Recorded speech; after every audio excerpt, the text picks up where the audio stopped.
আসসালামু আলাইকুম। আপনারা অনেকেই বলতেছেন যে মেয়েদের কেন নিয়ে ভিডিও করি? মেয়েদের নিয়ে ভিডিও করলে হচ্ছে গুনাহ হয়। তারপর অনেক কথাই বলতেছেন। আসলে ভাই সমস্যাটা আমি সমস্যাটা গুছিয়ে বলি। আসলে ঘটনা কি ভাই? প্রশ্ন হচ্ছে ২ রকম। একটা হচ্ছে আমি কেন মেয়েদেরকে ভিডিও দেখাই? এটা হচ্ছে একটা প্রশ্ন। আরেকটা প্রশ্ন আপনারা করেন যে আমি যখন কোনো কথা বলি, এরকম যে কথা বলতেছি, এই কথাগুলোর মধ্যে আমি ওদেরকে কেন বসায় রাখি? তো এই প্রশ্নটা একটু বেশি আসে যে বারবার ওদেরকে অনেকে বলে রোবটের মতো কেন বসায় রাখেন? তো রোবটের মতো বসায় রাখি এইজন্য, আপনারা দেখছেন যে রিসেন্টলি আমি একটা ভিডিও করছিলাম যে জীবনের গল্প। তো যখন আমি কোনো কথা বলি এগুলা আমি ওদেরকে জানাই আগে, হ্যাঁ? কারণ ওরা অনেক কিছু জানে না আমার ব্যাপারে। আমি যে কষ্টগুলো করছি বা দেশের বিষয় নিয়ে যখন কথা বলি তখন সবকিছু তো ওরা জানে না, তাই না? তো ওদের সামনে নিয়ে বলি যেন ওরাও জানতে পারে। এটা আপনারা কেন জানি বুঝতেছেন না। আপনারা বারবার বলতেছেন, "ভাই কেন মূর্তির মতো বসায় রাখেন, রোবটের মতো বসায় রাখেন?" ভাই শুধুমাত্র তো আপনাদের জানার অধিকার নাই, ওদের তো জানার অধিকার আছে, তাই না? আর এই কথাটা বলার সময় আপনারা অনেকে হয়তো রাগারাগি করবেন যে অধিকার কি আপনার জানলি বা কি না জানলি বা কি আপনার কথা। আমার কথা না জানলে তো আপনাদের কিছু হবে না। যেমন এই কদিন আগে আন্দোলন হইলো, তো যখন আমি আন্দোলন নিয়ে পোস্ট করছি, তো পোস্ট করছি এরকম একটা পোস্ট করছিলাম একটু বাজে যে আ আগে তো শুনতাম দেশে অনেক দল আছে, রাজনৈতিক দল, হ্যাঁ? এই দল সেই দল।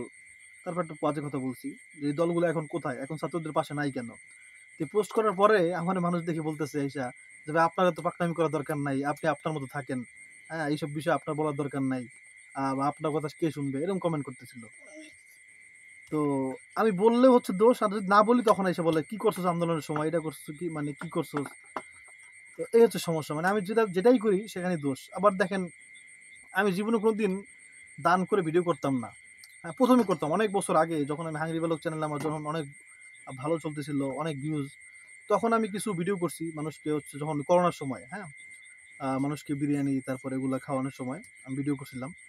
তো তখন হচ্ছে মানুষ কমেন্ট করতো যে, "ভাই দান করলে এমনভাবে করবেন যেন আ ডান হাত দান করলে বাম হাত টের না পায়।" তো এরকম করে মানুষ কমেন্ট করতো। তো এরপরে হচ্ছে ফ্রি মোশন শুরু হইলো মানুষের, হ্যাঁ?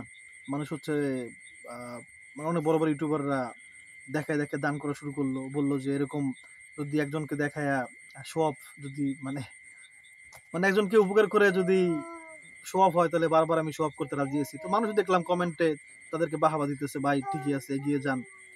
তো তখন দেখলাম যে মানুষ এখন আর ওই যে আগের মতো বলে না যে ডান হাতে দান করলে বাম হাত যেন টের না পায়।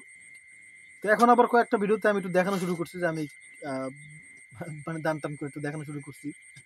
তো তখন আবার মানুষ কমেন্ট করতেছে, "ভাই আপনি দেখায় দান করতেছেন এইটা ওইটা।" তো আমি যাইটাই করি ওইটাতেই হচ্ছে আপনাদের সমস্যা হইতেছে। হ্যাঁ, আমি যদি ওই আন্দোলন নিয়ে কিছু বলি সেটা তো দোষ। আন্দোলনে না বললে সেটাতেও দোষ। আ দান দেখাই করলেও দোষ। দান না দেখাই করলেও বলে যে, "কি সারাদিন খালি খাস, তুই দান করস?" হ্যাঁ? মানে এই একটা অবস্থা। আহ মানে আমি কি বলবো ভাই? আপনারা অনেক মানুষের ভিডিও দেখেন যারা হচ্ছে মেয়েদেরকে নিয়ে ভিডিও করে, ফ্যামিলি নিয়ে ভিডিও করে। আপনি যদি মেয়েদেরকে নাই দেখতে চান, তাহলে আমি যখন একটা ভিডিও আপলোড এই যেন একটা ভিডিও আপলোড করছি যে আমরা সবাই লোভী। দেখবেন যে ভিডিওটার ভিউজ কয়জন? মানে কয়জন মানুষ এই ভিডিওটা দেখছে? আর এই ভিডিওটা কতজন মানুষ দেখতেছে? তাহলে বুঝবেন। সবাই দেখতে চান মেয়েদেরকে।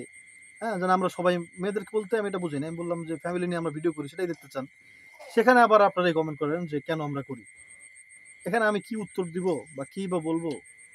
এই যে আপনারা বলতেছেন না যে ওদেরকে এই ভিডিওতে ওদেরকে কেন বসায় রাখছি? এটা জানানোর জন্য যে আমাদের নিয়ে মানুষ আপনারা এরকম কমেন্ট করতেছেন আপনারা। নাহলে তো ওরা ওটা জানতো না। তো এই হচ্ছে অবস্থা যেটা আমি আসলে বুঝি না যে আমি আপনাদের কেমনে বুঝাবো বা কি বা বুঝাবো আরকি। মানে কি বলে বুঝাবো?